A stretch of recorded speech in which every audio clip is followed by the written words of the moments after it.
Hello everyone, welcome to another episode of Anthropology series. Today we look into a topic that was asked in UPSC Civil Services Mains 2023 examination, A.L. Kroiber's study of kinship. So kinship is actually social relation that arises out of marriage or blood relations, blood ties. And the first to study about kinship, among the first to study about kinship was L.H. Morgan. L.H. Morgan in his 1871 study, L.H. Morgan in his 1871 publication, that is System of Consanguinity and Affinity, had defined two types of kinship terms. One is the classificatory kinship term and the other is descriptive. So since L.H. Morgan is an evolutionist, he said from classificatory, descriptive evolved. Such terms evolved. So classificatory kinship terminology is where multiple people are represented with the single kin term. Whereas when it comes to descriptive kinship terminology, each person, each kin relation is defined by a unique kin term. That is, every kin relation will be having a unique kinship terminology.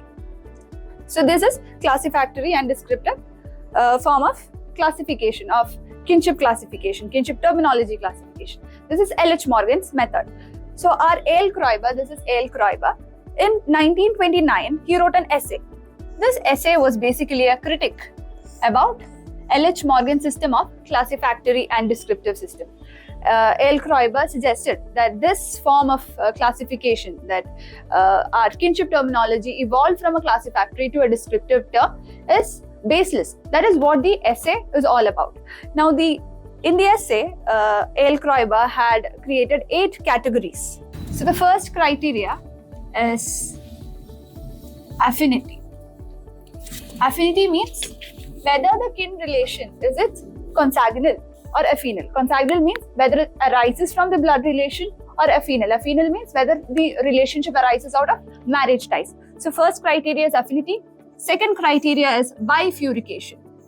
Bifurcation is that whether the kin relation is from the maternal side or the paternal side, from which side the kinship relations arise. That determines the kinship terminology of certain societies. Then third is collaterality. So among people of the same generation, certain kin members would be more closer to us. So such members will be represented by different terms. That is collaterality. Next is decadence. Decadence is whether the person that is represented by the kin term is alive or not alive.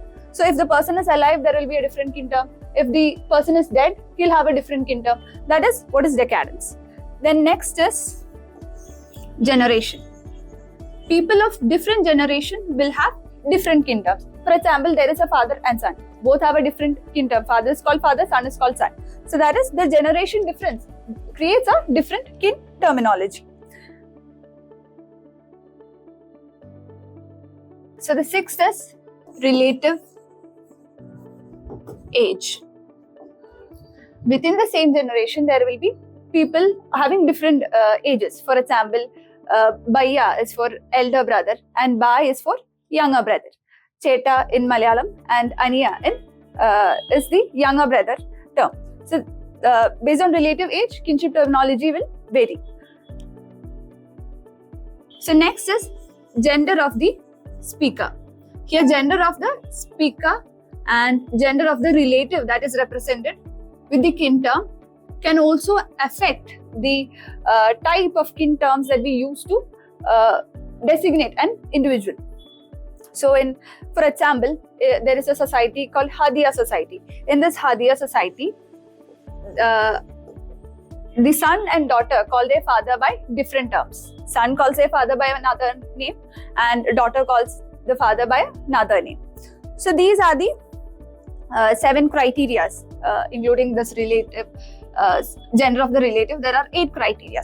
So these are the 8 criteria that was given by A.L. Kroiber instead of the classificatory descriptive system of kinship terminology. So based on these 8 criteria, he said simple linguistic terms cannot be used to determine the evolutionary trend or the sociological factors behind classification of kinship terminology. So that is the 8 categories formulated by A.L. Kreuber. So from these categories, A.L. Kreuber attempts to say that mere classificatory or descriptive formulation of kinship terminology cannot fully explain the complexities involved in naming various kin terms or expressing various kin relations. So this form of classificatory versus descriptive, that is purely linguistic and psychological in nature, and it does not reflect the sociological phenomenon behind it. So hence, A.L. Kreuber strongly criticized the classificatory and descriptive view and gave these 8 criteria for determining kinship terminologies. So that's all about A.L. Kreuber's classification. Hope you liked this video. We'll see you again in another video. Till then, bye. Thank you.